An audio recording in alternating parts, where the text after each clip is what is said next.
You're looking at the poem The American Soldier by Philip Freneau. Now, this poem starts with an epitaph at the beginning. And I'm going to read that to you, even though it's not included in this image. It's omitted in some versions of the poem. And I think part of that is because I can't actually find the poem that it's quoting. So here it is. A picture from the life to serve with love and shed your blood, approved may be above, but here below examples show 'tis dangerous to be good. Lord Oxford. It's an interesting way for Freneau to start his poem by quoting another famous poet, especially a famous British poet. But we're looking at a situation where American literature, American art, was not really respected as an art form. People were used to the old masters from Europe that had a legacy built up over years and years and years, and this new upstart nation could not possibly match that. It is only through the works of people like Phyllis Wheatley and Philip Freneau, and later Washington Irving, that American art and literature started to get some kind of foothold, but it would be decades and decades and decades before it was respected anyway close to the way that European art and literature was respected. So now let's take a look at the body of the poem, The American Soldier by Philip Freneau. Deep in a vale, a stranger now to arms, too poor to shining courts, too proud to beg, he who once warred on Saratoga's plains sits musing o'er his scars and wooden leg. Remembering still the toil of former days, to other hands he sees his earnings paid. They share the due reward, he feeds on praise. Lost in the abyss of want, misfortune's shade.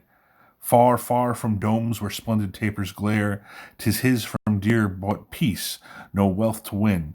Removed alike from courtly cringing squires, the great man's levy and the proud man's grin. Sold are those arms which once on Britons blazed, when flushed with conquest to the charge they came. The power repelled and freedom's fabric raised, she leaves her soldier, famine, and a name. It's kind of a dark poem. It's about a soldier whose best days are now past. The days where he was a hero and a warrior and fought valiantly against the British are behind him. And now this country he helped create, this peace that he earned, is not really his. Other people are getting the due reward, and all he's getting, if he's lucky, is a little bit of praise. But that praise would be enough for him. Just knowing that people could acknowledge what he did would be enough. He didn't need the riches, he didn't need the wealth.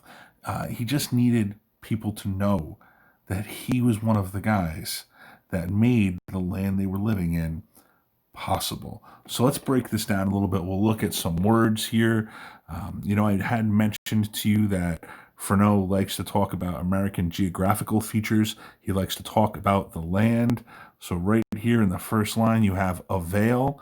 All right, that is a geographical thing. We also have Saratoga's plains. So in one thing, we have a reference to the Battle of Saratoga, which we talked about, and we have two references to American geographical features right there. So if we go continuing through, we're going to see, let's look at words that connect us back to the American Revolution. So now we have arms. We're not talking about your physical arms, we're talking about weapons. We have Saratoga, right? That was a famous battle. We have scars, and we have a wooden leg. All right. So someone losing their leg in battle, they get a wooden leg. Remembering still the toil. So toil would be like hard or strenuous work.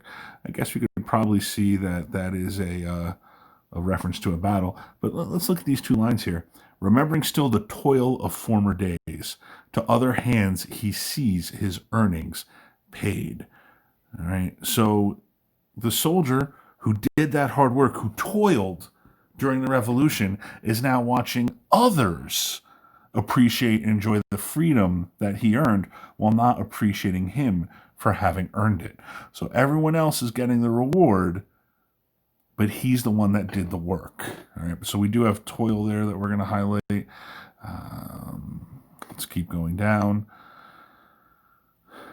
"'Tis his from dear bought peace." All right. So it's with these scars, his wooden leg, and this toil, this hard work that he's put in, that he has purchased peace, not wealth, just peace, that everyone else gets to appreciate as well, while they're also trying to get wealth in their time. Going down, "Sold are those arms which once on Britons blazed." So think about that. We got that reference to arms again. Okay. So a soldier comes back from war, and maybe all they have is a couple of dollars in their pocket and the rifle or the musket on their back.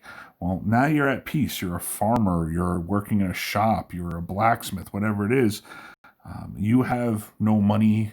You have very little that belongs to you.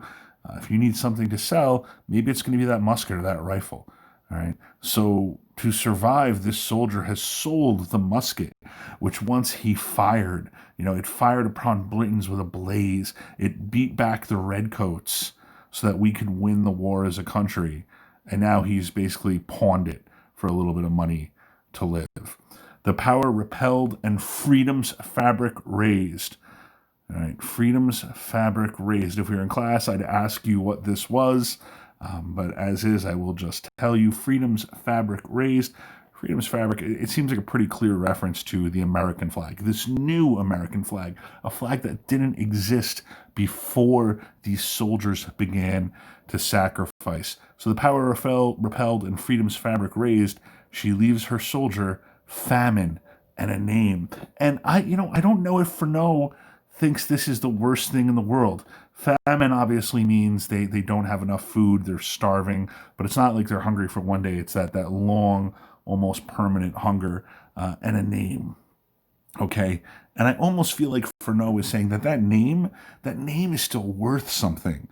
Even though they're losing out on the riches, and they've done all the hard part for other people to, get that reward, that name, as a soldier of the American Revolution, it still means something. There's a lot of reasons that maybe Freneau is writing about this. First and foremost, I already told you in the last video, Freneau is a guy who always felt like he didn't get the respect that he deserved as a political mind, as a journalist, as a poet, and as a soldier of the American Revolution. So Freneau is writing about his brothers in arms who are just like him, but he might also be writing a little bit about himself. I'm going to leave this up on the screen for a few moments. Read through on your own. And then you'll answer the final question in the Edpuzzle.